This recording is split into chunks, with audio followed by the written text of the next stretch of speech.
اور اللہ تعالیٰ اور بھی مثال فرماتے ہیں، یا تم کو اس طرح کا قصہ بھی معلوم ہے جیسا کہ ایک شخص تھا کہ ایک بستی پر ایسی حالت میں اس کا گزارا ہوا کہ اس کے مکانات اپنی چھتوں پر گر گئے تھے. یعنی ایک آدمی تھا، سفر کر رہا تھا، ایسے گاؤں کے اوپر سے اس کا سفر نکلا کہ وہ گاؤں بالکل ویران رہ گئی تھی. جیسا بھوکمپ آتا ہے تو گھر کے دیواریں گر جاتے اور اوپر کا چھت بھی گر جاتے، اس طریقے سے سبھی آدمی اس کے نیچے دب کر مر گئے. اس کے مکانات اپنی چھتوں پر گر گئے تھے. تو وہ آدمی کہنے لگا کہ اللہ تعالیٰ اس بستی کے مردوں کو جو مرے ہوئے ہیں، جو گھر گر گئے سب، کہ ان کے مرے پیچھے کس کیفیت سے زندہ کرے گا. اس طریقے سے اللہ کے بارے میں شک کر گیا. یہ گاؤں تو ویران رہ گیا، پورا گاؤں گر گئی. یعنی بھوکمپ آ کر کیا گیا، نیچے کا زمین اوپر، اوپر کا زمین نیچے، جس طریقے سے دیوالیں ادھر کا ادھر، ادھر کا ادھر گر گئے، اوپر چھت گر گئے، سب آدمی مر گئے.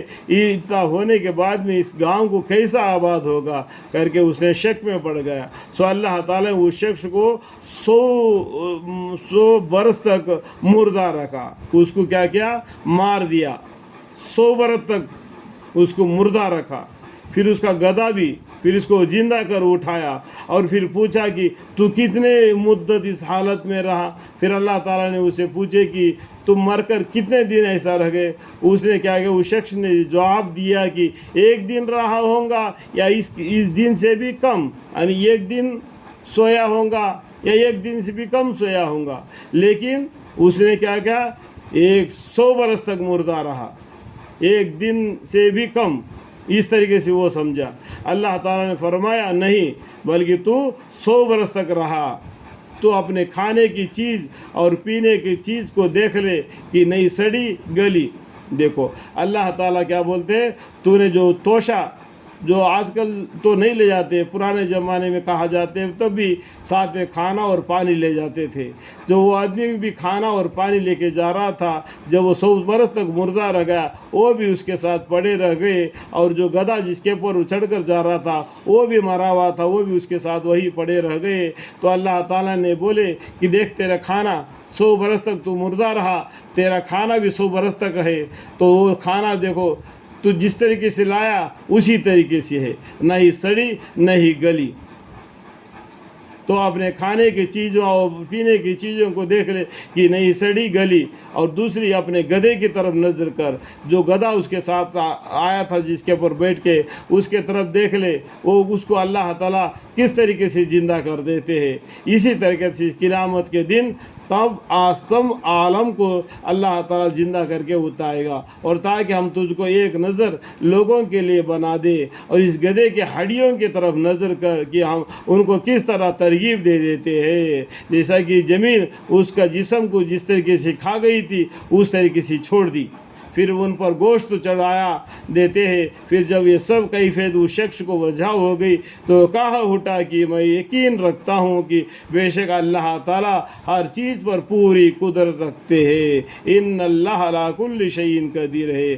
اللہ تعالیٰ زندوں کو مردہ کرنے والے ہیں. یہ نصرانی لوگ کہتے ہیں کہ عیسیٰ علیہ السلام مر گئے دوبارہ زندہ ہو گئے. نہ عیسیٰ علیہ السلام مرے، نہ ان کو سولی چڑھایا گیا، اس کو اللہ تعالیٰ نے آسمان کی طرف اٹھا لیے. یہ بات کو لوگ انکار کرتے ہیں، یعنی دین اسلام سے ہٹ کر رہتے ہیں. تو ان سے ہم ملنے کی کوئی ضرورت نہیں. ہمارے لیے ہمارے قرآن کافی ہے. ٹھیک ہے.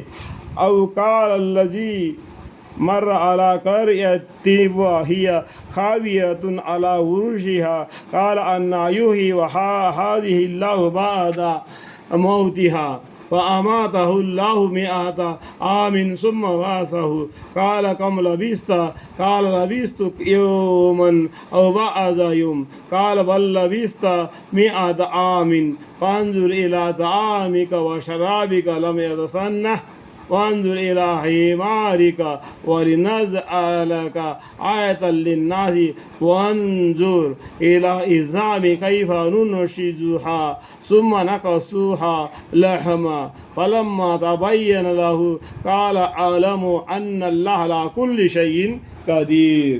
تو آپ کو قرآن شریف کو پڑھنے سے آپ کو معلوم ہو جائے گا کتنے آدمی مر کر زندہ ہو گئے. تو ماں کے گود میں صرف عیسیٰ علیہ السلام ہی بات نہیں کیے، اور بھی 2 بچے بات چیت کیے، یعنی کل ملا کر 3 بچے ماں کے گود میں بات چیت کیے۔ اور عیسیٰ علیہ السلام مرے نہیں، نہ ان کو سولی چڑھا دیا، نہ ان کو یہ لوگ نے دفنایا، لیکن اللہ تعالیٰ نے ان کو آسمان پر اٹھا لیا۔ اور بہت سے لوگ ہیں جن کو اللہ تعالیٰ نے مار کر زندہ کر دیا۔ آپ قرآن سے تعلق رکھو گے تو آپ کو معلوم پڑ جائے گا۔ یہاں پر تو بتا دیا یہ پورا گاؤں کو اللہ تعالیٰ نے زندہ کیا۔ جب وہ زندے تھے، وہ مر کر جب ان کو بدن سے پسینہ آتا تھا نا، وہ مردے کا بدبو آتا تھا۔ اللہ تعالیٰ کہنے سننے سے زیادہ نیک اعمال کی توفیق عطا فرمائے، حد سے بڑھ کر بات کرنے سے ہمارے گناہوں کو معاف فرمائے۔